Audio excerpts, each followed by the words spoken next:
One day I'm gonna be everything I wanna be. I don't let it get the most of me. One day I'm gonna be free. I wanna be everything I'm gonna be. My future right in front of me. One day I'm gonna be free.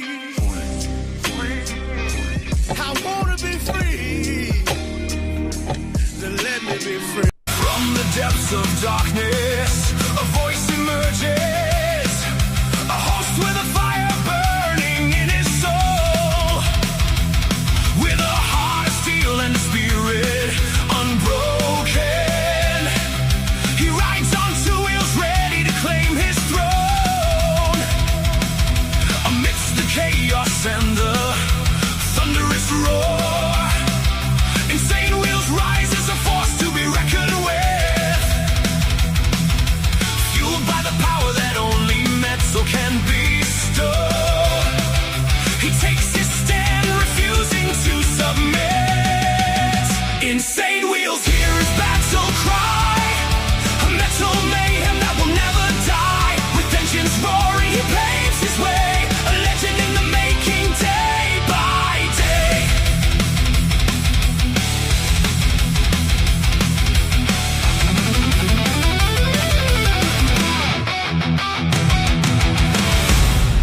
And oh man, do we always have some crazy developments. Good morning and happy Topless Taco Tuesday to everybody listening.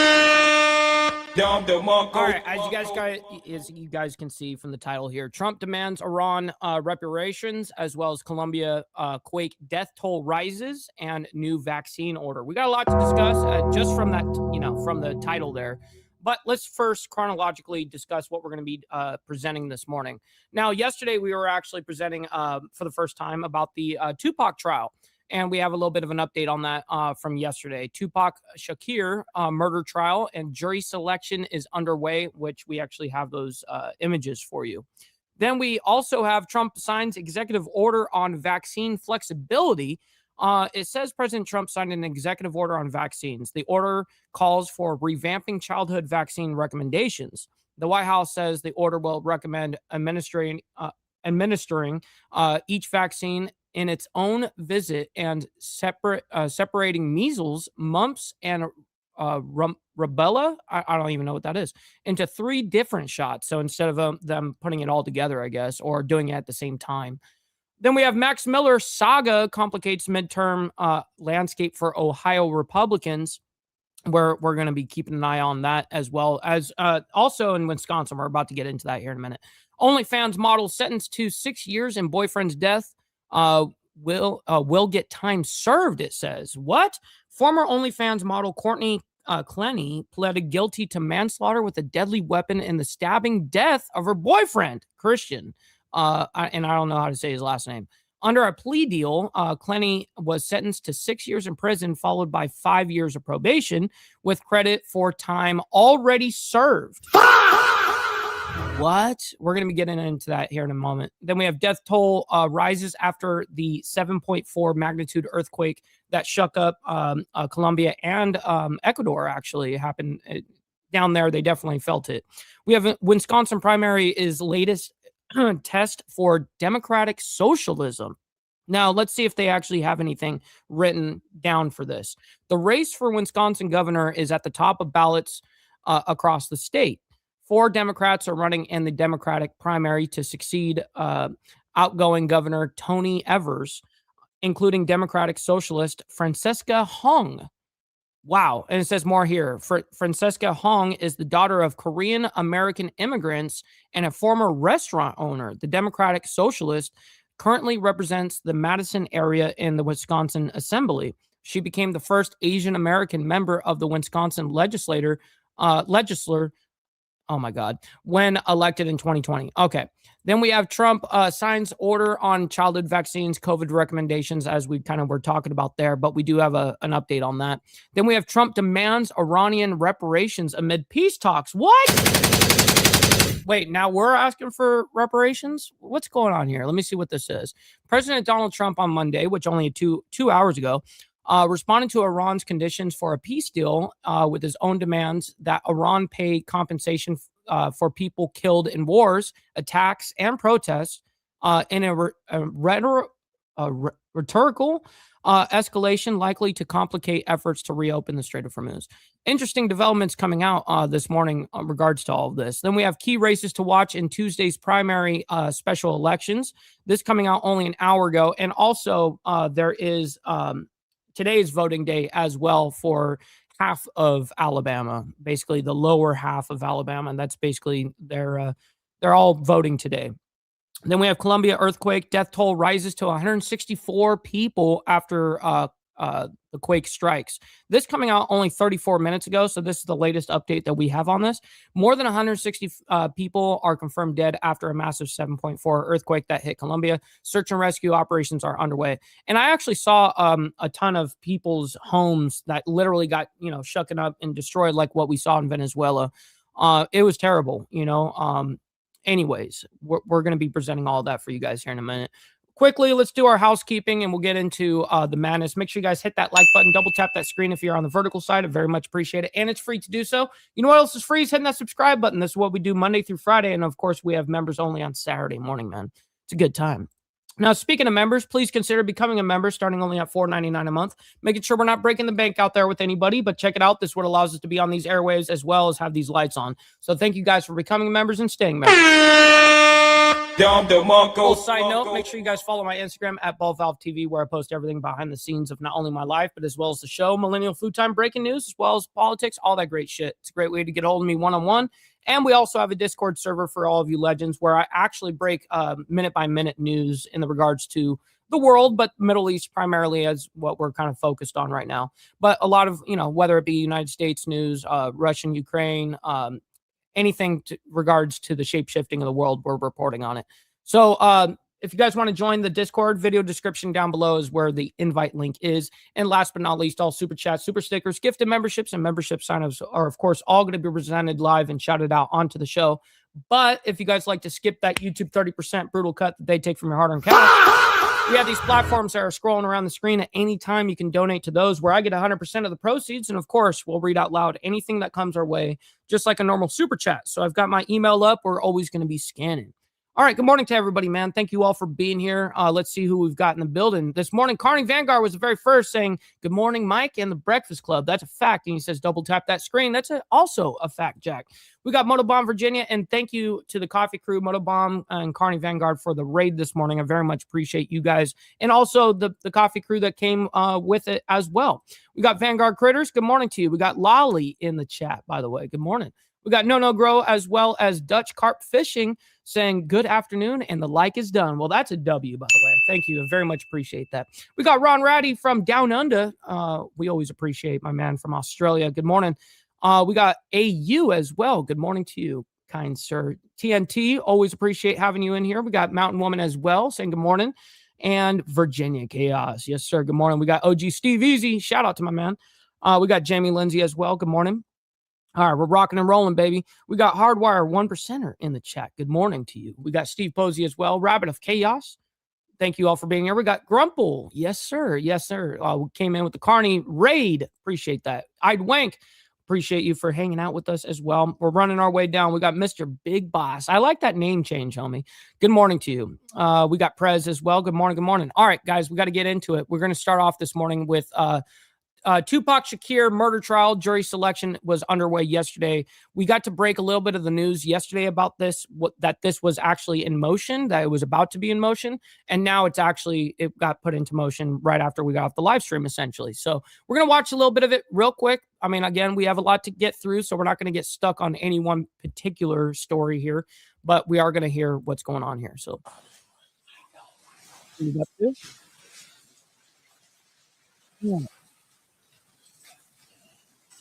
See what happens. Okay, Mr. Davis, do you understand then what we've gone over? Yes. Any other questions that I can answer this time? All good. Okay, and you wish to waive your right to have the jury sentence you on the first-degree murder if that's the verdict? Yes. Okay, perfect. I will have the stipulation and waiver of penalty phase or penalty hearing filed. That should cut down the potential for how long this trial will last. previous discussions had been 4 to 5 weeks. Is that still accurate state to qualify the jury for? Yes. Mr. Stamp, do you think that sounds reasonable, or do you No, suggest yeah, longer? I believe that's reasonable. I do have one concern that's popped up that I wasn't anticipating. I might be asking the court for a day to depose. What's up, Miss Lotus? Good morning, by the way. A day. A day to depose Steve Wilson on August 19th. So apparently my office had submitted a deposition subpoena for Mr. Wilson to make an appearance on a separate issue that's not related. Unrelated to this case, you have a legal matter. Correct, That may Your Honor. have to occur. And that would be on the 19th. Okay, and let me look. Now, my concern is, of course, I would have moved it, but the problem is, though, that particular And it would be issue. So again, the guy that they're looking to charge on this whole thing isn't necessarily the guy that shot him. Okay. They know that. They know it's not the actual shooter, and they probably, that's not the point of this case, they were saying yesterday. The guy that's being who's suspect in all of this, he's being accused of making the phone call that led to Tupac's death. And so that's what they're basically trying to get him for. This I forget the guy's name that they're trying to go after, in but the afternoon. Okay.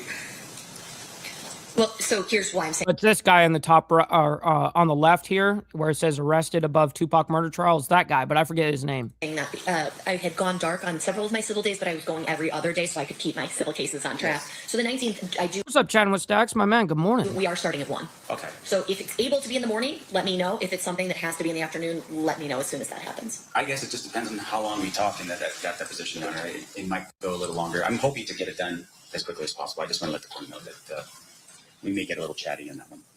And I'm anticipating that there will be a motion filed by the state anyways on that one to stay that particular deposition date because of some type of privilege that might be asserted. So as a result, I think there might be some technical things. We just have not received any notice so far. So I guess if that's something that comes up, we can address it as it comes. So it kind of looks like they're going through a little bit of semantics with the whole thing. Of course, I think that's how all of court is. Now, again, semantics can be important. Now, here's the guy. That's the guy right there. File footage. Now, let me go ahead and hear that report that she's saying right here. Let's see. All right, so all of that happening just moments ago. This is some file footage of the defendant, Dwayne Keefe D. Davis, right here, as he has been charged, and he is facing one charge of murder with a deadly weapon with the intent to promote, further, or assist a criminal gang in Tupac Shakur's death. Interesting. So it looks like they're taking a little bit of a different stance as they took yesterday. Actually, this was from yesterday as well, but when we reported on it, the way that they put this whole thing out was like, hey, we know this guy didn't kill him, but he made the phone call that led up to his death. Now, maybe they found something since then, which I doubt. I mean, it's been 30 fucking years. And, but anyways, nonetheless, now they're actually charging him fully for like the death of him. So interesting. He has pleaded not guilty. So we were just hearing the discussion there with the judge Extra as surprise? jury selection is now underway. There is And Johnny Reno, good morning. no live look in the courtroom as this is not being made public. However, we are expecting a live camera once opening statements begin. So this trial is scheduled to last about a month, and we will possibly be hearing more into really what's one of the biggest mysteries in the hip hop world, which is the murder of Tupac Shakur in 1996. So that is happening right now. And of course, we here at Live Now from Fox are covering it from all. And of course, anything that comes, out of any of this, we're going to do our best to, of course, cover anything that we brought up. We love to try our best to follow the stories, obviously. All right, let's get into Trump and this new executive order on vaccine flexibility. Let's figure out what's going on with this. Here we go. Thank you very much. And this is something very important for all of us. And it's a vaccine EO. I'm delighted to be here in the Oval Office as our administration takes another historic step in our mission to make America healthy again. Today, we're proud to officially announce the United States of America's gold standard childhood vaccination recommendations, and that has to do with many subjects, but including autism in particular. I want to thank the man who has done more than perhaps anyone else to bring about this real revolution, Secretary of Health and Human Services, Robert F. Kennedy Jr., my friend, and he's doing a fantastic job. I'm proud of you. Yeah, he actually did some sort of presentation and or speech, whatever, yesterday, and I didn't get to watch it. And it was related to our food, but What a very powerful hand he is. Strong guy, by the way.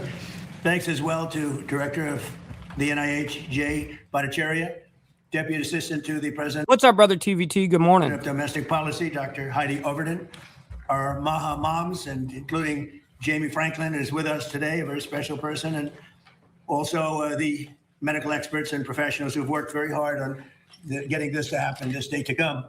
For long and far too long, a long period of time, America's recommended more childhood vaccines than any peer nation, and even twice as many doses as some European. Yeah, I forget what the European standard is. I mean, I don't remember the exact numbers, but like what we've been doing was like, I don't know, something outrageous, like 100 vaccines. Meanwhile, the European standard is like 11, right? So Countries, and even more than that. In many cases, we're requiring 72 jabs for our beautiful, 72. healthy, lovely.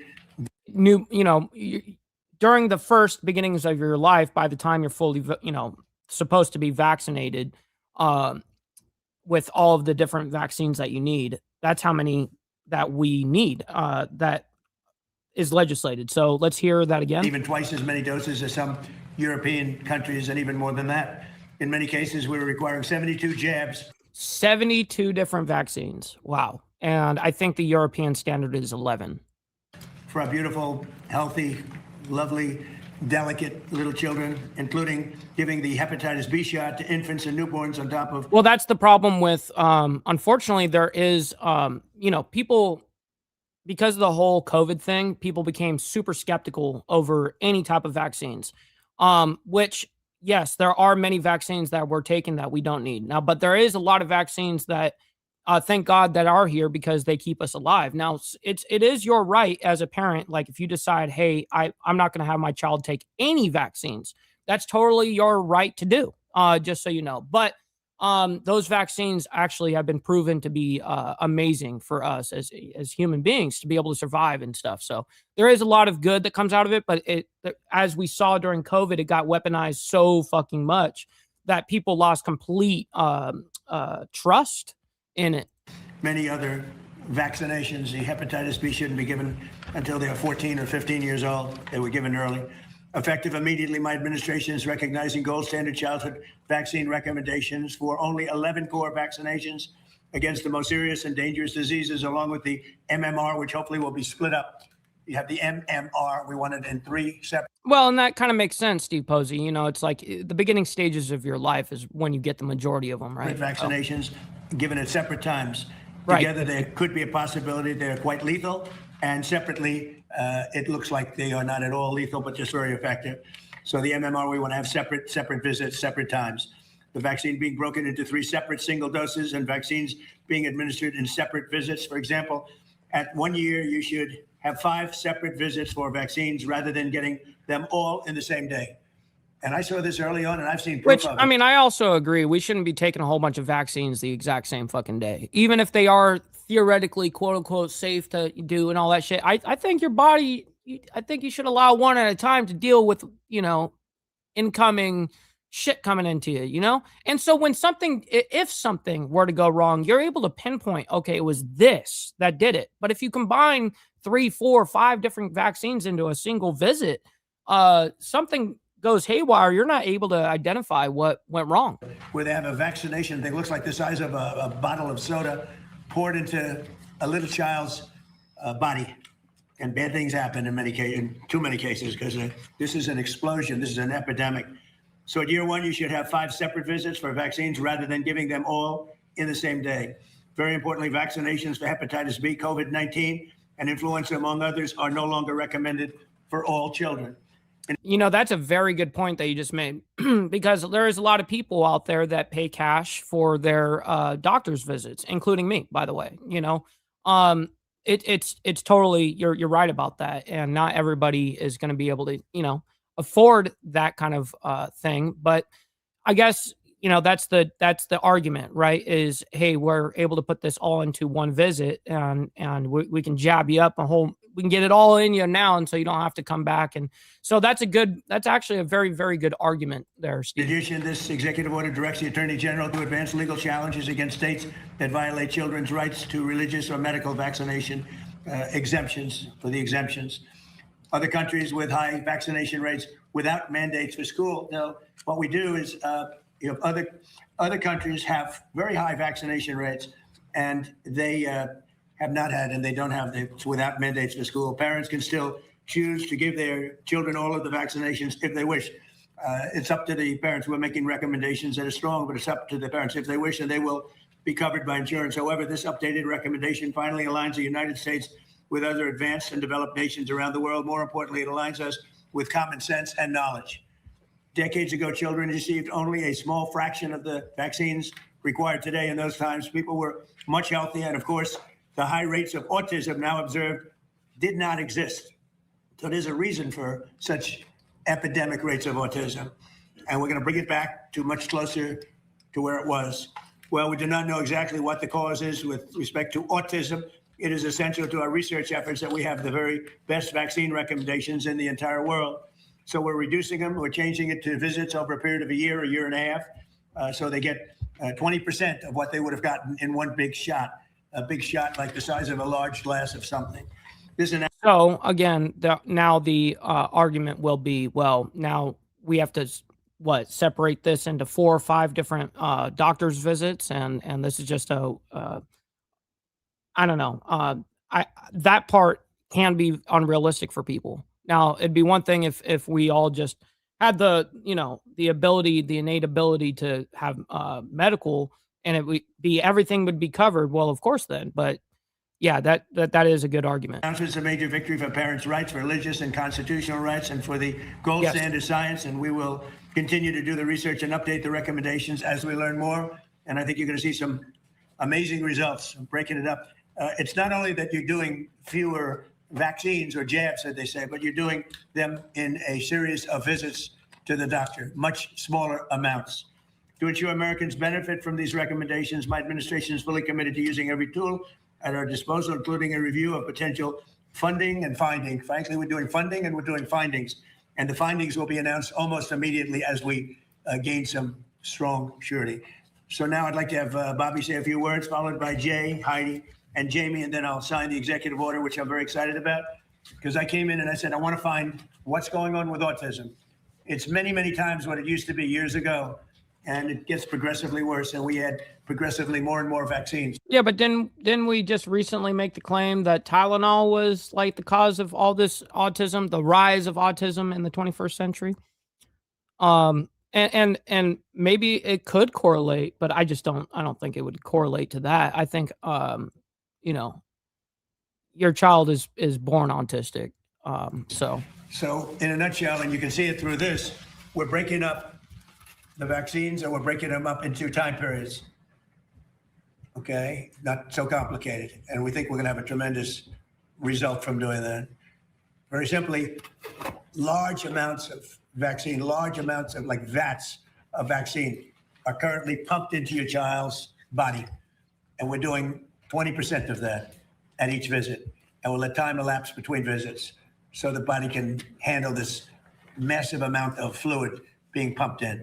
I think it's going to make a big difference. There are some groups that have virtually no problem with autism, and Yeah, Prez, they're a crazy family to watch, no doubt. I have to say this: they're groups that aren't big into the world of vaccines. So there's something wrong when we see record numbers all the time, every year for years and years. Every year gets higher autism, and we think we have a very good recommendation, and a lot of good things are happening. We're going to be releasing some very detailed paper. Here's another one: European countries versus the United States. Look at that. Yeah, I was correct. 11 injections are the European standard. So earlier I was told I remembered that number, but I didn't want to say it with certainty. But yes, the European standard right there is 11 injections. The United States is 72. These are currently high level, very medically powerful European countries. You see the top, that little chart says a lot, but that's the difference. So with that, I'd like to have Bobby say a few words, please, and then we'll go. I'm kind of surprised that Trump didn't use that number 11. He didn't say that number at all. He just said the European standard. To the others, please, Bobby. Thank you, Mr. President. I want to start by just reinforcing something the president said, which is the source of his concern about this issue. And I'll just give an example. What's up, brother Dean? Great to see you in the chat, by the way. Good morning. In 1970, the biggest epidemiological study at that time in history was performed. And the university scientists from across this country looked at all the 8-year-olds in Wisconsin, about 900,000 children. And they were looking for autism, and they knew what autism looked like. And they came back with an incident rate of 0.8 per 10,000. So less than 1 in 10,000. The rate, according to CDC today in this country, is 1 in every 31 children.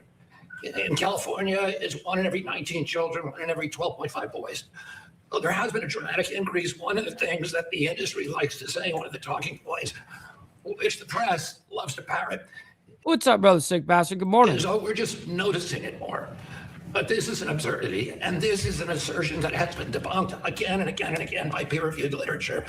But it's also debunked by common sense, because we were just noticing it more. We would notice it in older groups, but we're not. We're only noticing it in kids who were born around 1989 or after. The older generations, you're not seeing those increases. So something happened in the mid-90s that changed our children, and it has to be an environmental exposure. It's because genes don't cause epidemics. They can provide a vulnerability, but you need an environmental toxin. And what the president has charged us with is finding which one of those exposures or which collection of exposures are causing this epidemic. For decades, I fought for a simple principle. So they think it's linked to vaccines now? When it comes to the health of our children, government has an obligation to follow the evidence. And I mean, listen, 72 vaccines compared to what the European standard is of 11. I mean, yeah, we probably are fucking up ourselves. Wherever it leads. That's crazy. Tell the American people the truth. There's a handful of good vaccines that I think are necessary, but the rest of them, it's like, Jesus Christ, we got to shed the fat from all of this. And give parents the information they need to make informed decisions for their families. Mr. President, you gave us a mandate to do just that. You directed HHS to examine America's childhood vaccine recommendations against the best available science and the practices of other developed nations. We did that. Yeah, Prez, I low-key noticed that as well, that she hasn't moved her hand from her stomach the whole time. At work, and on January 5th, HHS and CDC overhauled the childhood immunization schedule. I don't know, disaster. Reducing the number of diseases universally recommended for vaccines from What's up, Beezer? Good morning. 17 to 11, and establishing distinct categories of recommendations based upon the scientific evidence. Our assessment found that the United States recommended more childhood vaccines than any other peer nation. President Trump mandated. Oh, she moved her hand just now. The number is 72 jabs before 18, but it actually could be up to 94 jabs. And nobody else has anything like that. And then many other countries, or most other countries, achieve high vaccination rates through education, informed consent, and public trust rather than mandates. Today, with this executive order, you are building on that work and acting on that evidence. We will preserve access to vaccines, strengthen safety monitoring, expand research, give doctors and parents better information, and restore informed consent and parental choice to their rightful place in American medicine. At HHS, we're already moving across multiple agencies, FDA, CDC, NIH, ARPA-H, NTP, the National Toxicity Program, and other parts of the department. We have already launched unprecedented research effort examining vaccine safety and long-term health outcomes in American children. We are putting some of the largest health data sets in the country to work, including CDC's Vaccine Safety Data Link, FDA's BEST systems, and other major federal and private health data sources. We're pursuing dozens of studies and analyses. We are comparing health outcomes in vaccinated versus unvaccinated children. We're examining aluminum adjuvants, the timing of the hepatitis B vaccine, vaccines administered during pregnancy, and outcomes ranging from allergies to autoimmune disease to autism and other neurodevelopmental disorders. At NIH, the National Institute of Allergy and Infectious Diseases and the National Institute of Environmental Health Sciences are working with the National What's up, Wildcard? Good morning. Toxicity Program on a comprehensive review of vaccine adjuvants, ingredients that are added to vaccines to amplify the body's immune response. They will determine what the existing science establishes and Good. Trump a little tired. where uncertainty remains and where we need additional research. We're bringing that same determination to autism. NIH has launched the Autism Data Science Initiative with 13 research awards examining autism prevalence, causes, treatments, and services. 5 of these will include vaccines among the potential factors that they examine. Dr. Bhattacharya will discuss that work in greater detail. Next month, ARPA-H is preparing a major new initiative focused on foundational causes and biology of autism and on better diagnostics, treatments, technologies, and tools for people with autism and their families. We will examine every biologically plausible hypothesis and leave no legitimate scientific question unexplored. Mr. President, you have told us that you want answers, so do I. We have just over 2 years to finish the work, and I know you're impatient, and we are moving with urgency as that deadline demands. We will bring you as they are ready. We will not wait for the 90-day period, and within 90 days, as you have directed, we will deliver the full response required by this executive order. Our task force on safer childhood vaccines was established by Congress in 1986, but went dormant in 1998. Last year, after nearly 3 decades, this administration reinstated it as required by the statute, and yet it was discontinued. And you restored that congressional mandate. The task force is already working to expand vaccine options, examine the timing and sequencing of childhood vaccines, strengthen safety monitoring, advance research into alternative adjuvants, and continuously evaluate risks and benefits using American and international evidence. Taken together, this is what gold standard science means. No predetermined answers, no institutional taboos, no sacred cows, no hiding uncertainty. Test the hypothesis, examine the data, replicate the results, tell the public what we find, and be honest. Yes, that's the one thing that we've all been looking for is government transparency and accountability. But unfortunately, we haven't gotten much of any of that. All right, we're going to move on, though. So that executive order was signed in regards to the mandate. All right, so Max Miller saga complicates midterm landscape for Ohio Republicans. We're going to be talking about that. And then also later on, we're going to be discussing Wisconsin primary is latest test for the Democratic Socialism over there. There's a big story going on about it. So anyways, let's get into Max Miller first. And then after that, we're going to get into, I guess, OnlyFans modeled sentenced to 6 years in boyfriend's death, but got time served.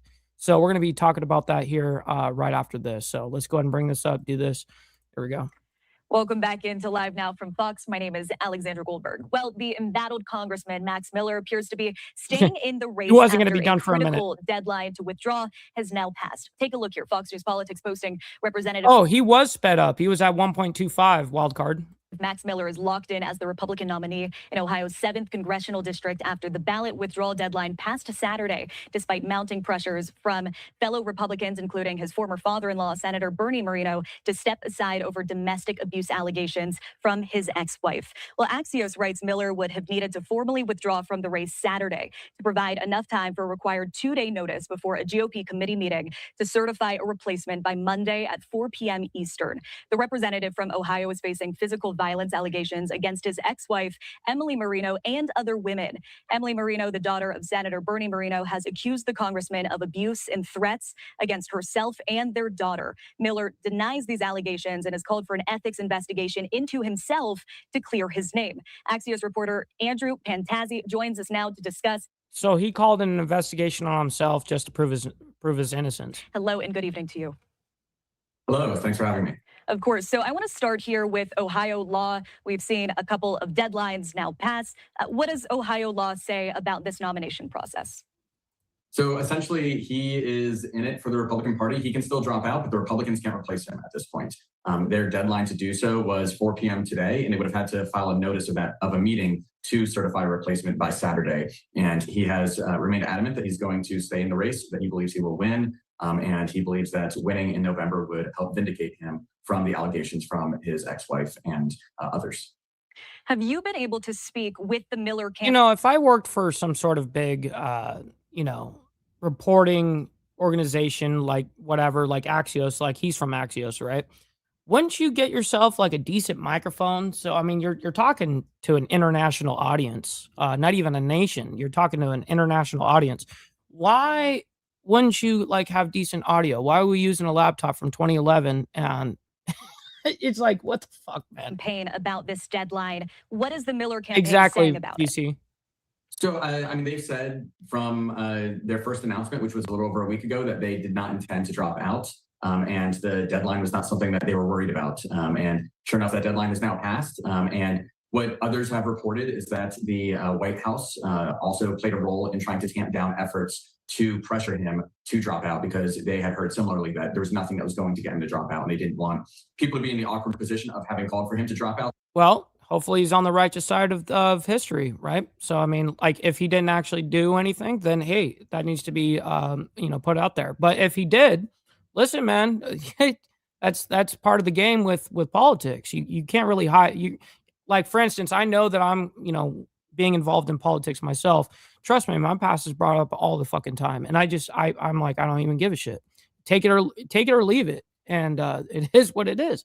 All right, OnlyFans model sentenced to 6 years in boyfriend's death will get time served. It says former OnlyFans model Courtney Clenny pleaded guilty to manslaughter with a deadly weapon in the stabbing death of her boyfriend Christian Obaselli. Under a plea deal, Clenny was sentenced to 6 years in prison, followed by 5 years of probation with credit for time already served. Wow, these bitches are fully getting off. Wow. All right, let's figure out what's going on So here. now on to a Florida courtroom. The OnlyFans model accused of killing her boyfriend inside a Miami apartment has pleaded guilty to a first-degree manslaughter charge and was sentenced to 6 years in prison. 30-year-old Courtney Clenny accepted the deal this morning, which included her pleading guilty to manslaughter with a deadly weapon. TMZ's Michael Babcock joins us now to discuss. Hello and good evening to you. Hi, thank you so much for having me. Yeah, of course. So TMZ writes, quote, she could be a free woman. I got a question for this guy, though. Why are you gay? You are gay. Just an observation. In less than 2 years. Tell us about that. Yeah, I mean, it's shocking when you consider that Courtney Clenny, weeks ago was potentially facing life in prison with the murder charge. But she ultimately accepts a plea deal, manslaughter, as you illustrated. And the fact that she has already served 4 years, and it is actually 4 years to the day when she. Wow. That's actually kind of crazy. That was 4 years to the day that this all went down. And then the judge gave her time served, even with the 6-year sentence. Was arrested and locked up for the first time. So because she has already served 4 years, you do the math. She gets sentenced to 6 earlier today in court, already served 4. That leaves 2 more years that she has got to serve. With some good behavior, that could be knocked down by a couple of months, 6 months, let's call it. And obviously then that means she could be walking free here in 18 months when she had the possibility that she never would have seen. Oh, okay. So it's not that she gets time served and she's out. No, she gets time served of 4 years, and she has to serve her remaining 2 years, almost 2 years. And then she'll be out. Understood. Freedom ever again in her life. So she got time served for those 4 years that she was in there. And let's catch everyone up to speed on the facts of the case. I know that this has been an ongoing story. You mentioned 4 years, but what are the facts of the case that you can share with us? Yeah, Christian Obaselli was the name of her boyfriend, and there are some facts of this case that are still not agreed upon by people. It's very polarizing. I think, and I don't actually even know the actual story. I've heard about the headlines of this story, but I don't know the saga that's about it. To be honest, you can say for certain that this was a very contentious relationship between this man and this woman. And in April of 2022, at their high-rise apartment in Miami, it was a luxury apartment. Steve. He was stabbed to death and he lost his life. And yeah, my only confusion was like, oh, she got time served and she's being let out, even though she was only in there for 4 years. But that wouldn't make sense. She got time served for that 4 years that she was in, and then she has to deal with that 18 months, and then she's out. You're talking about a man here who was in his mid-20s. And then I think 5 years of probation, it said. Had a family that loved him, who, lost their son, lost their brother, lost their friend. And, but, a lot of people, again, not happy about this. Bottom line, that's her right there. Man, she is fugly. Oh my God. You know what? I just. Emotional, damn it. Crazy. To believe that this, again, was a relationship that might have gotten physical in the past. Seemed like these were two people who did not belong together, and that in many ways this was destined to come to a head in a violent incident. And again, that's exactly what happened. And it's just so tragic that he lost his life. And I also understand that Christian's family was in the courtroom. How are they reacting to this plea deal? Yeah, I think mixed emotions. On one hand, I think they are happy, and they Yeah, said she's an OnlyFans model. that as much a couple Model, quote unquote. That's hilarious. Yeah, she's an OnlyFans girl. of weeks ago when she had agreed to this plea agreement that they were happy to have some closure, that they felt like there was some modicum of justice that was being served here. But at the same time, when you consider that she could be walking free by the start of 2028, I mean, how much justice is that really? So I think mixed Right. messages. Now there is one I agree with Michael on point that. that they are really dead set against happening, and that is this is a high profile case. When she gets released, she was famous before, she was popular before she went into prison. Obviously, when she comes out, there's going to be a lot of interest in talking to her. You could see television shows. Oh yeah, she's gonna go on every podcast. You know, it's gonna be the same rigmarole with the shit, and then she'll build like and then you know a decent following off the whole thing, and then she'll pop off for a little bit, and then she'll become nothing in a year or two from now. I mean, look at the Haktua girl and all these other girls that get popular for nothing, and then they don't actually have the durability and the ability to nonstop work and have this ethic. They can't keep up with it, with an audience like that, and then they end up falling off. They all do. Could see books. The family does not want her to profit off the death of their loved one, and they said they are willing and they are ready to fight tooth and nail if she tries and does that. She stabbed him. Point about I guess she stabbed him. It just says stabbing death, so I don't know if it was with a knife or whatever. profiting from this. Are Courtney's lawyers Yes. fighting that request? How is this now unraveling? Yeah, so the state hasn't really taken the issue up yet, but obviously the prosecutors are in contact with the family, Kristen's family, and they're working together. And the family has made it very clear, abundantly clear, they don't want this to happen. And the state has talked about that they may take steps to try and prevent her from profiting. There are, as people call them, Yeah, but unfortunately, you're just gonna have to let her build herself up, get on all these podcasts, go on all these different,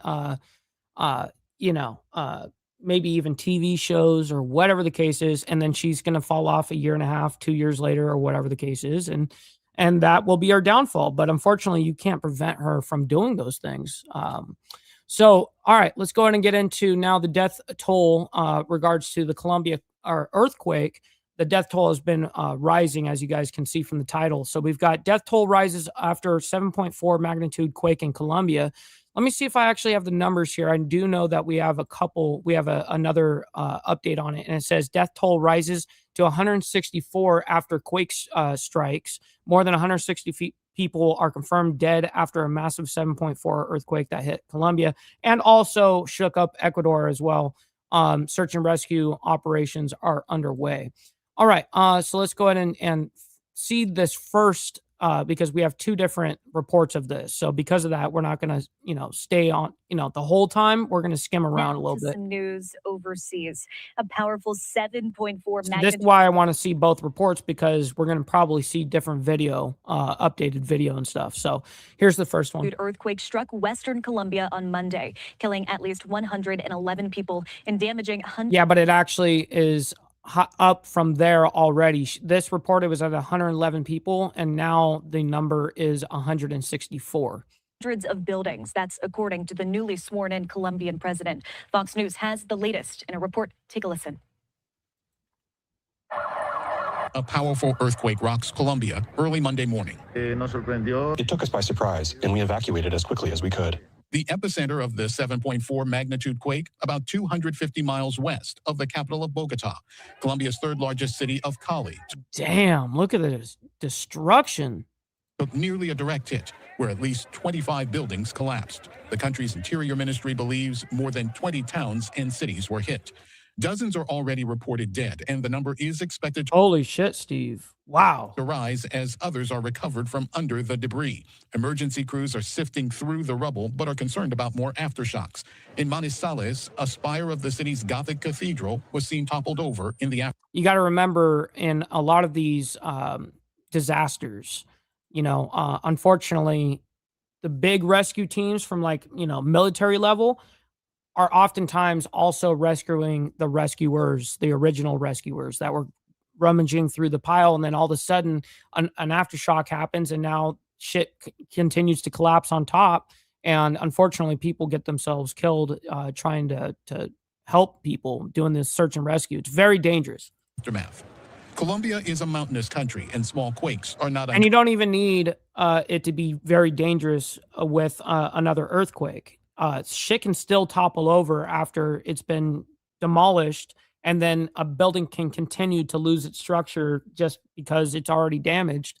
It's very dangerous. Very dangerous. But Monday's was the strongest in a decade. It even rattled buildings in neighboring Ecuador and Panama, where workers and residents were evacuated as a precaution. I was sitting in a dining chair and I felt it start to move. It stopped for a moment, and then the second tremor was a bit stronger. We were on a high floor, so we ran out. The earthquake comes just a few weeks after two equally strong earthquakes devastated Venezuela. Emergency, which we also reported as well. The authorities are urging people to stay in place while not only did we report it, but we followed the story. They assess the damage. Gernal Scott, Fox News. Well, now Dr. Morgan Page, geophysicist at U.S. We don't need to hear from a geophysicist. Let's just be honest here. All right, so let's see if we have any other images from this whole thing. It does look like there's a couple of images that I hadn't seen yet. Let's see what these. Oh wait, no, we saw that one. Of disasters. Man, the rest. We can't predict exactly when and where earthquakes will happen. We can't. Yeah, of course we know that, lady. Okay, we're gonna move on because we do have a later update on that whole thing. All right, Wisconsin primary is latest test for democratic socialism. Let's go ahead and bring this up and figure out what the hell's going on. But first, we haven't even done the money part. Let's just go ahead and do that. All right, just get the money part done. Give me money.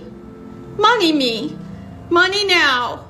Me a money needing a lot now. Now, that's actual factuals, ladies and gentlemen. Now, also, I think that it's appropriate that we all embrace our fuck-ups. Don't beat yourself up over past mistakes. You are going to fuck up again in the future, quite possibly in a most spectacular fashion. Why worry about yesterday's fuck-ups when you have tomorrow's fuck-ups to look forward to? You are a fuck-up, and fucking up is part of your growth process. Embrace the process. We're always embraced over here. You know what I mean? Denied. All right. So, ladies and gentlemen, I love this comment. I got to point it out. Bet she would have had bad audio. You know me too well, VC. That is too fucking hilarious because I thought the exact same thing. I said, yeah, fuck her. Anyways, let's go ahead and get into this Wisconsin primary. A live look at a lot of states are going through big primaries right now, especially here in Alabama, the lower half. Congressional districts 1, 2, 6, and 7, I think. Those big congressional districts are all doing their voting today. Milwaukee here on this Monday night, the eve of a key primary. Let's continue our conversation about this. An easy segue to talk about what we expect tomorrow. We're going to be joined right now by Terrell Wright from the Wall Street Journal. This is going to be a very tight race to replace Tony Evers. You heard there from David Crowley, obviously rejoining the race after pretty thick-framed glasses. Dropping out in July, got the endorsement of Tony Evers. What do you expect tomorrow? What will define this race? So tomorrow's race could be incredibly close, but right now from polling, what we've seen is Democratic Socialist insurgent Francesca Hong does appear to be ahead in the race. So it could entirely be clear. We saw in Michigan, we saw that the polling. I already don't like how this guy, I can tell he's young and maybe, not fully broken in and experienced yet, but I will say that it does come off as condescending when you talk to people like that. People think that that's them being professional, but people like me will take it as like condescending, A bit off, and that Abdul El Sayed did not do as well as the polling suggested, and maybe that could be the result tomorrow night in Milwaukee and Wisconsin. But at the same time, Francesca Hong is doing very well in the polling, and she's favored to win right now. And obviously, she dubbed herself a wild card in this race.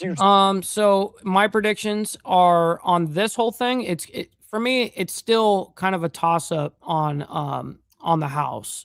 It could go either way, but I do think that the Senate, we're going to hold the Senate. That's what's going to end up. And that's my predictions. I mean, I could be totally 1,000% wrong in all of this, but I'm just saying that my predictions are that we're going to hold the Senate. The House, I think that is obviously where it could flip. So we'll be paying attention for damn sure. You mentioned Michigan, and obviously across the Lake Michigan, they do touch borders a little bit there in the north and the UP. How much are people in Wisconsin paying attention to that? Is this motivating people to get out to the polls, whether one way or another, to continue the progressive movement or to try to stymie it? Well, there's huge sort of progressive momentum going on right now. We've seen successes in Michigan, not just with Dr. Abdul El-Sayed, but also Donovan McKinney, who won his House race. He was a Democratic socialist who defeated an incumbent. So, we've seen successes from these sort of left-wing insurgents in Philadelphia, in New York City, in Colorado. Clearly, there is a progressive streak going on. But what tomorrow will be a test of is whether this can continue to happen in America's heartland. And yes, by the way, I do support now the passing of the SAVE Act because they detached the NDAA. When they tried to attach the our funding with and the intelligence sharing with our national defense budget, they tried to attach it to the SAVE Act, and so I made a big fucking stink about it, and so did a couple of other people, other creators and stuff like that, which I'm glad that they ended up kind of speaking up on it. But nonetheless, I guess the Senate and well, just Congress in general said, you know what, we need to separate these two because it won't, there's like no chance it'll pass if it stays this way. So they'll probably attach it. They'll probably try to attach the NDAA with a different bill of some sort. So anyways, back to this. Wisconsin is a purple state. It's a state that President Donald Trump Yes, sir, has won. Steve. And they might not be entirely ready for democratic socialism, but at the same time, Democratic voters might feel that they're ready to elect a democratic socialist who is the chief executive of the state. Yeah, that's a very good point. And as you mentioned, Brother So Loud, yes, sir. Good morning. And good morning to you over there at the Boondocks in North Carolina. the polling might indicate Francesca Hong, she dubbed herself self-proclaimed wild card in this race. How has she garnered so much? Yes, it's fantastic news, by the way, because all the way up through, I've been in support of the SAVE Act, but then when they attached the NDAA originally, I was like, no, dude, now this is bullshit. But now that it's totally disconnected, I support it again. So Attention, how much has she really leaned into what's going on around the country? I think what's really interesting about this race, Andy, is that she has not received the endorsement from Representative Alexandria Ocasio-Cortez, nor Bernie Sanders. So she's really had a grassroots effort, mainly based in the urban areas of Wisconsin. This guy, I don't like the way that he's talking. And honestly, we're not getting anything that we haven't heard about politicians in the past anyways. Yeah, so democratic socialism is on the rise, as everybody knows. It says, C-SPAN says, Wisconsin governor candidate Representative Tiffany on Democratic support for opponent Francesca Hong, which is the Democratic Socialist. Quote, it is very clear that the leadership of the Democrat Party, they have capitulated to the big government socialism that she's selling. Interesting. Yeah, I don't know what... Capitulated. The big government. See, that's what happens when you're an illiterate fuck. Socialism that she's selling. How much are they leaning into that, warning people about this? We got Brother 13 in the chat, by the way. Good morning to you. Progressivism, this democratic socialism. All right, we already know that it's on the rise. We've been reporting on that for, the last basically year about that. All right, Trump signs order on childhood vaccines, COVID recommendations. We already went through that, so we don't need somebody else to come in and give us a discussion about it, some sort of analyst. So fuck that. We're going to just exit out of that. We're moving on into Trump, and Trump demands Iranian reparations amid peace talks. What? That's what the thumbnail is today, as you guys can see. This coming out this morning. Yep, and it says pay up to the Islamic Republic of Iran, reparations demand. All right, well, let's go ahead and get into this story and figure out what's happening here. This is coming out, let's see how many hours ago. Doesn't any longer show, but it was only a couple hours ago. We'll continue with more of these comments in just a little bit, but we have officially reached the top of the hour, 5:01 here on the East Coast, 2:01 over on the West Coast. So let's head back out to some more of the top stories that we are following closely, including the developments in the Middle East. Bringing us out to a social media post courtesy of the Associated Press. It says this, that the Iranian Foreign Ministry spokesperson said Iran will not reopen the Strait of Hormuz until the United States ends its naval blockade on Iranian ports. Iran wants the U.S. to lift the blockade, pay compensation for months of war damage, lift economic sanctions, and release Iran's frozen assets. The closure of the Strait of Hormuz, a waterway that normally carries roughly 1/5 of the world's trade oil supplies, has become the war's most lasting consequence. Speaking of, we do have a live image courtesy of marine traffic of the Strait of Hormuz. Take a look at this.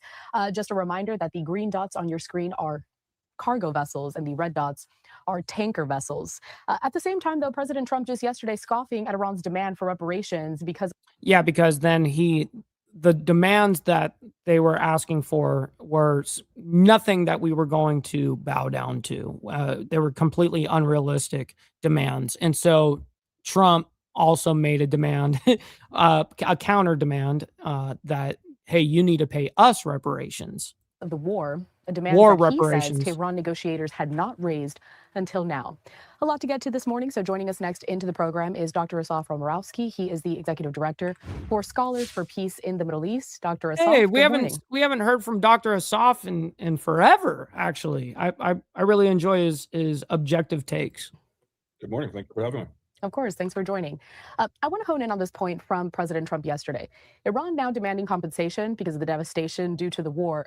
Trump saying that they never even mentioned that before now. What kind of tactic is this that Iran is trying to employ? Are they trying to just stall these negotiations? Well, yes. I mean, this is part of the pattern of behavior that the Iranians have always played out. They try to ride the wave. They try to insert that, their entire modus operandi is based on deceit and trying to insert new factors into the entire dynamic in order to try to say that they are the victim. That's part of the tactic they've always been played. They've made this all about the economic. Yeah, they're very good at poking the bear and then running around and then playing victim. It's very true. And in history shows that. War for vis-a-vis the Straits of Hormuz. Not just of course, this war. They've held the world. They've tried to hold the world hostage in the markets. As a result of that, positively, we've been still able to get out barrels of oil in the millions, and so the markets have kind of stabled a bit. But yet again, there's concern about security.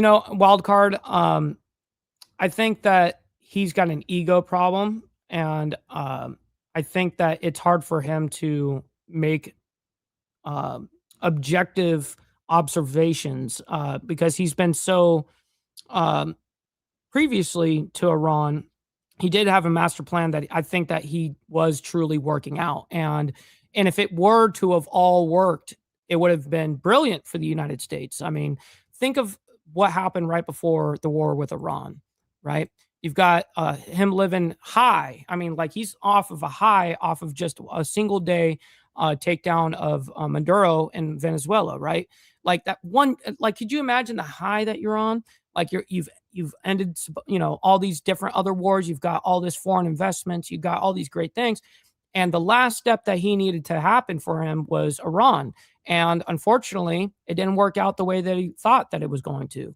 And there is no good exit strategy now. And so now I think that he's still in that kind of like, everything's great. Look, everything, blah, blah, blah. He's still in that because I think that he has an issue with admitting that, hey, this is not going the way that we thought. Right. So he's not going to do that. Security and whatnot. The interesting part about, the tweet that you just posted is, of course, that in addition to the response, made by the president was also the fact that he demanded that if, Iran is playing these games, that they should pay reparations and compensation for holding the world for terrorism for the past 50 years. And the Iranians, of course, deny that they are responsible for any of this. So this is all an ongoing tactic in order to say that they are indeed blameless. Which is, of course, a fallacy. And at the same time, this also validates. Well, if you were to say that they're blameless, I wouldn't even say it's a fallacy. I would just say it's a straight up lie, Gives them the rationale to continue what they're doing, not to mention the attacks. But what it does, it keeps us in the game. And of course, they're looking for us, to attack so they can, of course, be the victim. And that's part of the diplomatic and military ping pong that is currently playing out. To your point there, Asaf, I also want to post up this social media, a post from Al Jazeera where they say that U.S. President Trump says that Iran should be held responsible for the damages and death caused by the people of Lebanon, Syria, Yemen, and Gaza. Speaking of, we do have a live look of Khan Yunis there in Gaza. As we know, the war there continuing after the October 7th attacks. Asaf, talk to us a little bit about some of the damage that we have seen. No, unfortunately, wildcard, this is an unfortunate chain of events, and we found ourselves in another forever war. And what I mean by these is, for instance, like Iraq, Afghanistan, pretty much all those Middle East, Desert Storm, all this shit. We were there for way too fucking long, and that's because we get ourselves in a situation that they're not going to just wave the white flag and say, okay, we're going to give you regime change. This shit is a huge deal. So anyways, I think that we've accidentally found ourselves in the same Iraq situation, the same Afghanistan situation, 8-10 years of warfare in an area. It's going to be fucking terrible. And this is exactly what I predicted before the war. And I said, please, I really hope that we don't go to fucking war. And then we went to war. I'm like, okay, well, please, at least we don't put fucking troops on the ground, because if we do, it's just going to be such a bloodbath for everybody. It's not going to be fun for anybody. Real quick, we got my man. We always call him, you know, Fester or Family Life. My man, thank you so much for coming in on the Cash App just now, saying, Left-Handed Tobacco, happy Tuesday. And yes, well, happy Topless Taco Tuesday to you too as well, kind sir. Make sure you guys hit that like button. Also, double tap the screen. I know there's a lot of craziness going on around with the world, but listen, you guys don't have to like it for that reason. Like it for me and what we're doing here on Insane Wheels. So I appreciate that. You know. Oh, and also we're in overtime officially, by the way. You know what they say? No tax on tips, no tax on overtime. Send in your freaking money. Absolutely. Across Gaza, across Yemen, Syria, Lebanon, and Iran's involvement. Just refreshing our viewers here on more of the backstory, because the focus has been the U.S. and Iran for, a long time now. Well, 100%. So let's contextualize the fact here. I mean, let's go back to 2023 as far as 10/7. This has been part of the multi-front war with Iran. I mean, Iran has had its bloody tentacles on every terrorist attack since 1979. When it comes to the recent history, of course, we talk about when at 10/7, Iran has been the major patron of Hamas, Hezbollah, the Houthis. All these monies go in. I mean, the so-called MOU. I mean, part of the. What's up, Marilyn? Good morning to you, by the way. Happy Topless Taco Tuesday to you as well. Good morning. The advantage, or where these countries were waiting to reap the benefits from this, was because they were hoping that these monies that would be released would come back to fund groups like Hezbollah. Let's also go put it into context. One of the main reasons Hezbollah was able to attack and prepare, and they were able to step right into the war on 10/8, was because of the money and the armaments that they received that allowed them to build up their arms as a result of the JCPOA back in 2015. So all of this is part of the responsibility of Iran, while Iran has been able to try to keep everybody at arm's length, but at the same time sponsor and fund all of these activities. What's currently happening in Gaza, it's a different dynamic. And of course, that is a whole different shit show as well. And both sides are at a stalemate for sure as well on that. And I mean, you guys just saw that Netanyahu, we reported this yesterday, but Netanyahu rejected the peace plan regards to Gaza, the 15-point plan, and Netanyahu rejected it. So it plays out well for the Iranians because the focus, well, for Gazans, for that matter, the focus has been on Iran. And at the same time, nobody's looking to see what's happening within the Gaza Strip. There was an announcement by the Board of Peace that Hamas agreed to a disarmament. The Israelis rejected that because they will never disarm. They're never going to give up their arms. They're never going to give up the munitions. They're never. That's exactly what I said. And it's like you're just going to be in this stalemate situation. And I think Netanyahu likes being in that stalemate situation, to be honest. Their ideology, and the Israelis, cannot because afford to go back. He gets what he wants on both sides, whether they disarm or they don't disarm. He gets exactly what he wants. Back to a 10/7 reality. This is part of the challenge. Netanyahu has come out very clearly in response to these statements that has come out of the administration, out of the Board of Peace, that they are still going out rightfully after everybody who was responsible for 10/7, which is a major problem within Israeli society. And I will remind your viewers, of course, that the Israelis are going to elections for the first time since the war began at the end of October, on October 27th. So there's a lot of political hype and a lot of political campaigning going around now to ensure the fact that everyone running can maintain the safety and security of Israelis. All of these have been enemies and existential. Now, I didn't know that they're in an election cycle right now. That's interesting. First time since October 7th of 23, when, obviously that terrible day happened. But that's interesting. I didn't know that. So I'm definitely going to have to investigate that. The threats that Israel has been dealing with since 10/7. Going down to a social media post, courtesy of the Israeli Prime Minister. We reported this, obviously, yesterday. They're showing that Bibi Netanyahu, he said at the top of his government meeting, quote, Israel does not accept the 15-point document.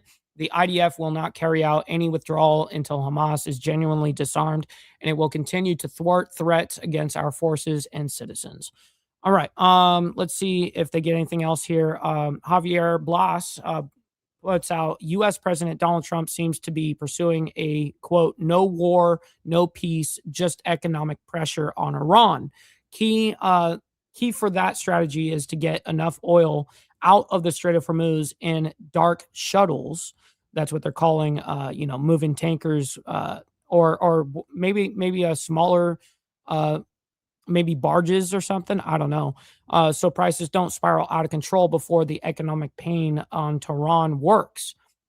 Key problem, Iran has demonstrated an incredible capacity to absorb financial pain in the past. And yes, I mean, when we did the naval blockade on them this last time on their Iranian ports, they were losing a total of anywhere from $300 to $400 million a day, which is a humongous number. And also they're feeling the pain right now on the U.S. blockade on Iranian ports right now. So yes, they are willing to withstand and basically go completely bankrupt. They don't give a shit, and that's the problem. Is yes, you're going to give them the economic pressure, and they're going to ask for you to stop, of course. But they're not gonna like go, okay, we concede to you now. That this is the problem that we find ourselves in the past. Can you help break this down a little bit, how Iran is able to absorb this financial pain, and if there is any kind of timeline that even expert analysts can put on when Iran might be more willing to negotiate because they don't want to go through this financial crisis? So let's be clear. I mean, the Iranian economy is crumbling. I mean, the real is worthless. Well, you got to remember also, wild card. A lot of the strategy is not just actual on warfare front of like bombs and shit like that. It's also, you got war, like a mind, we've got like psychological warfare going on, as well, as you guys can obviously see. Each side will say shit that is just extremely polarizing, and it's psychological. It's very much psychological, but they're also doing it against the public, whether it be the Islamic Republic of Iran or it be us citizens here in the United States. It's interesting to watch all the way around. I mean, the people are suffering. There's problem of basic necessities when it comes to water and power. We're talking about a country of close to over 93 million people. It's massive. It's larger than the size of Texas. I mean, so we're talking about huge economic impact on Iran at large. That being said, the crux, or really, where you saw the economic exchange point is really Karg Island as it relates to the Straits of Hormuz. Right, and that's all the way up there in the north part of through the strait. You've got Karg Island, of course, that they produce. They basically refine all of their oil there and then send it back. From there, that's where their main refine area where all of their oil really does go. So like 90%. The Iranians can't stop drilling. They need to maintain ongoing oil. What's up, brother RP? Good to see you in the chat, by the way. Happy Topless Taco Tuesday. As far as movements, and that's where they're taking hostage. They're also trying to work with the Omanis on the other side to try to circumvent the United States, and as you guys know, the Omanis are currently, basically stabbing us in the back, or actually right in the front. Actually, they're doing it right in front of our face.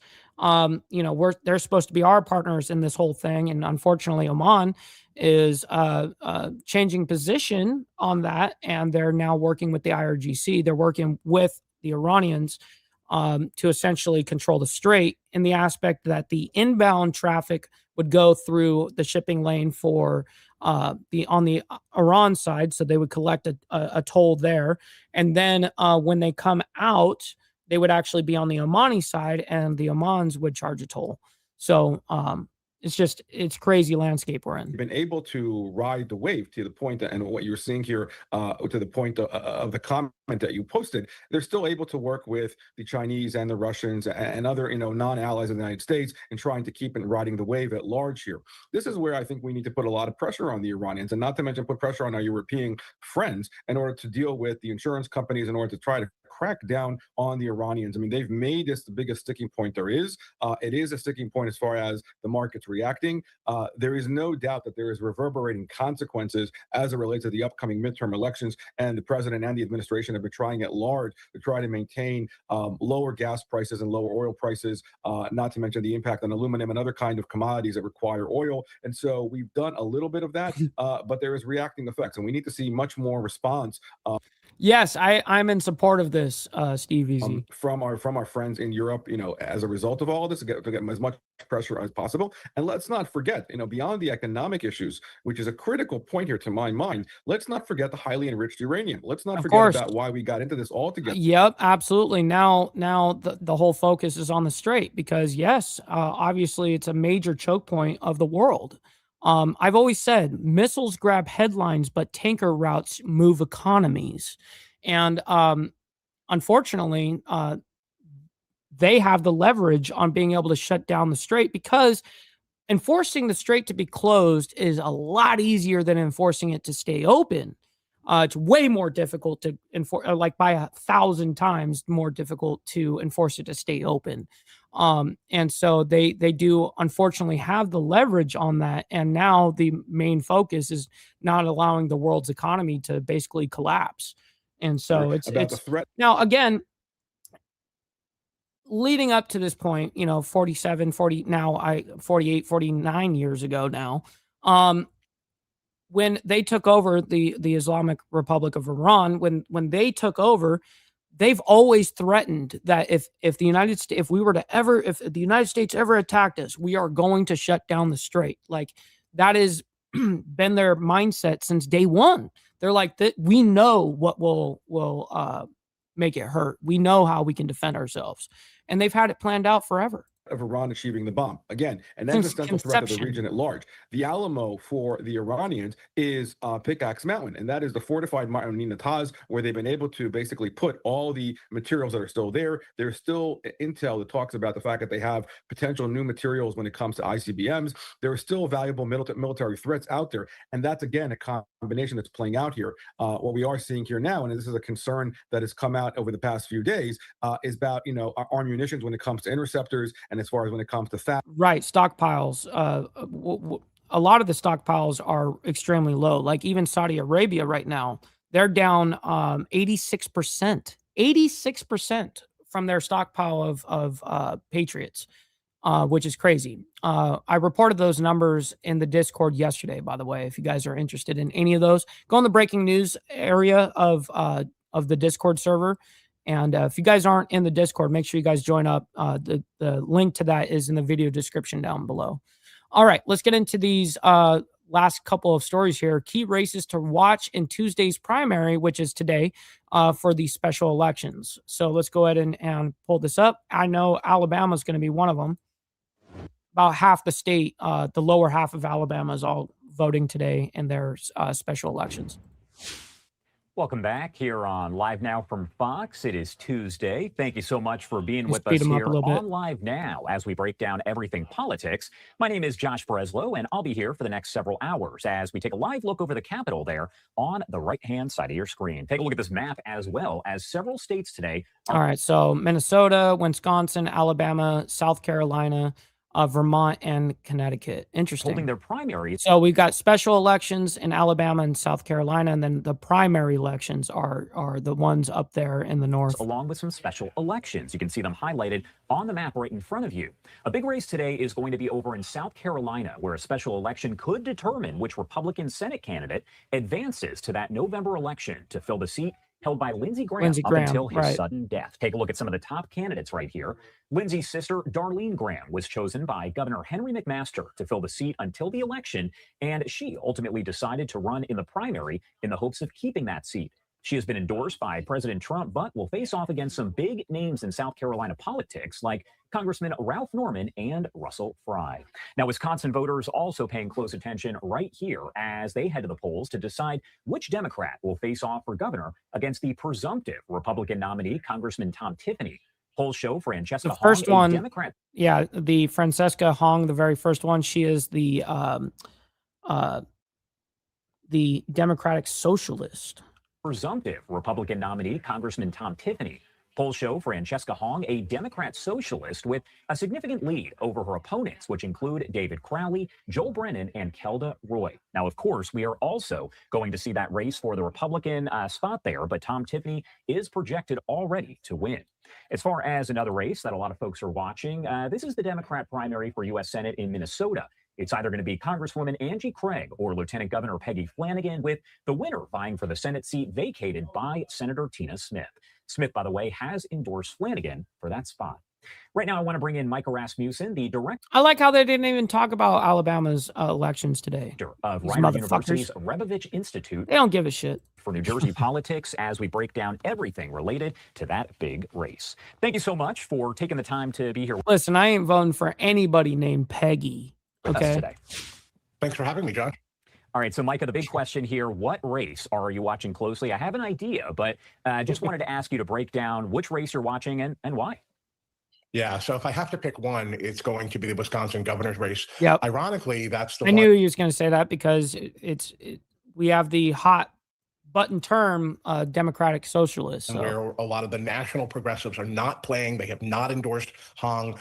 It is not part of that big battle royale for who takes control of Congress. But I think in South Carolina, we are not going to have an immediate result. I think we're probably going to head to a runoff election in 2 weeks, which is absolutely nuts. But I think this is the preliminary event. I think Darlene Graham probably gets that top spot, and it's a battle between the other three, Ralph Norman, Russell Fry, and Mark Sanford for the second spot. So I think the big one today, the biggest one, is Wisconsin governor.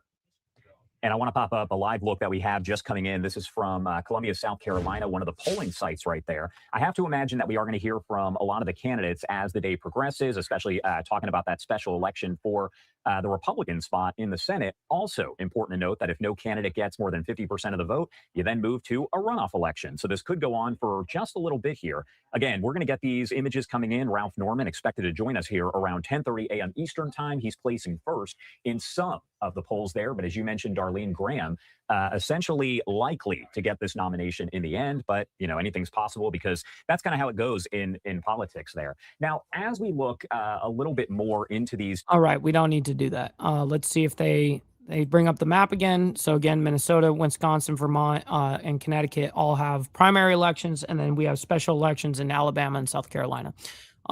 Let's see if we have any other updates from my state. It'd be kind of nice to be able for them to show that, but unfortunately, I don't think they're going to. I think they're too focused on the northern states, which would make sense. All right, let's go ahead and move on then. We're going to go into Colombia earthquake. Now, this is the latest update that we've got. Death toll rises to 164 after Quake strike. So let's go and bring this up. Lucy has joined us on the back of the chair, so she's hanging out with us, as you guys can see. If you guys are on the vertical side, there she is. You guys can only see her ass, I guess. All right, here we go. My name is Josh Breslow. I'll be here for the next several hours as we break down all of your top stories and live events from across the country and across the world. Right now, I do want to take a look at some of the aftermath here as search and rescue operations are resuming today as the death toll again rises after that powerful earthquake hit Colombia just about 24 hours ago. Colombian leadership saying at least 164 people have now been confirmed dead, with many others still believed to be trapped under the rubble of damaged and destroyed buildings just like that one that you're looking at on your screen. Early estimates show about 1,600 buildings and structures have been damaged or collapsed. Damn, how many? 1,600? On your screen. Early estimates show about 1,600 buildings and structures have been damaged or collapsed. Damn. Altogether, and that number only expected to rise. There's also a citizen-run website for missing persons, and that shows that more than 2,700 are believed to be missing after the 7.4 magnitude earthquake there in. No, because they know that Republicans are pretty much going to win, and they're not worried about that because they're looking they're looking at an opposition level, so they're going to be talking about those key things. They're not worried about Republicans in Alabama. Colombia. I want to talk a little bit more about all of this as we continue to track the very latest. We do have Dr. Alex Nicolin, Associate Professor of Geophysics and Department Chair at Binghamton University, joining us now live. Thank you so much for taking the time to be here with us this morning. Good morning, Josh. I want to start by asking your kind of overall thoughts here. As you start to see this play out, you hear 7.4 magnitude earthquake right there in Colombia, and you start to see all the aftermath there. As someone who studies all of this, what's kind of going through your mind? Well, we're seeing, unfortunately, another event along the Pacific coast of North and South America. It's earthquake-prone region, commonly referred to as the Ring of Fire. That's right. It's part of that system. And in this case, an earthquake has struck about 100 10 kilometers. And you would think that they would build their shit based off of like, hey, we're in the ring of fire. I mean, it's kind of like in California, right? Like, you're going to be going through a lot of earthquakes, which I did growing up in Southern California. I mean, for 30 years. You just get them all the fucking time. But you reflect on like, hey, we got to make sure that we use like rebar, whatever. Like we got to have some structural integrity with this shit, because eventually it will happen where an earthquake happens, and you don't want this to happen, you would think. But unfortunately, these people, they just continue to build buildings just like this that have no actual structural integrity, and you end up in just tragedy every single time. Below the surface, reaching the surface as a magnitude 7.4 quake, which is a major earthquake. It is huge, resulting in major damage, as we are seeing on the screen. That leads to my other question here. When you talk about the depth, how does that kind of factor in? Because I know that this was a fairly deep earthquake. How does it kind of compare, and what does that kind of tell us? Well, and also you guys got to remember that the Richter scale is on a bell curve. So like the difference on the scale is like, okay, a 7.1 compared to a 7.5. You actually have the ground shakeability doubled from 7.1 to 7.5. You would think that it wouldn't be that much of a difference, but it's actually by double. So that's just like an interesting stat that it's graded on a bell curve like that. We actually have a very useful comparison, as we recently had the Venezuela earthquake, which were much shallower, but a similar magnitude. But there was a back-to-back, which that's why I actually knew that stat, was because they had a 7.2 or 7.1, and then they had a 7.5 after, and then I think it even came down. After estimates came through, they were like, okay, I think it's a 7.4 or whatever the case is, or whatever. I can't remember the exact numbers what it landed on. A deeper earthquake is typically felt across a broader area, but the fortunate thing is that it reaches the surface with shaking of slightly less intensity. So we're seeing damage. That's what I was saying. Over a larger. Steve Posey, I said that she joined us on the show. Look, she's on the back of my chair right now. That's what I was saying. See that orange thing? Yeah, she's right there. Yeah, she's chilling with us. That's proof of life right there. Area, but we're also seeing some of the more reduced impacts across the area. So we're seeing kind of the death and missing and damage numbers kind of significantly less than what we saw about a month ago. What is the pattern there of some of the damage, like what we're seeing on your screen there? What does that tell us about maybe the direction, I guess, how the ground kind of moved from that earthquake? Mm-hmm. It is difficult to assess the exact mechanics of an earthquake from looking at just pictures, but we are seeing, obviously, is building collapse, and earthquake damage is typically a function of three things: earthquake source, area, preparedness, and population density. This particular earthquake hit in a sparsely populated area, and then it's hitting fucking buildings that have no structural integrity. I don't know why he's lacking acknowledging that. Anyways, ladies and gentlemen, I can't thank each and every single one of you guys enough for allowing me to do this Monday through Friday, and of course then members only on Saturday morning, where we don't discuss any of this shit actually. But listen, ladies and gentlemen, thank you all for hanging out with us this morning. There was a lot to get through. We had massive overtime today, as you guys can see, 23 minutes of it. All right. We'll see you guys here tomorrow morning for more of the World's Madness. Until then, God bless you guys. Much love, honor, respect, everybody, and be safe out there. From the depths of darkness, a voice emerges, a host with a fire burning in his soul, with a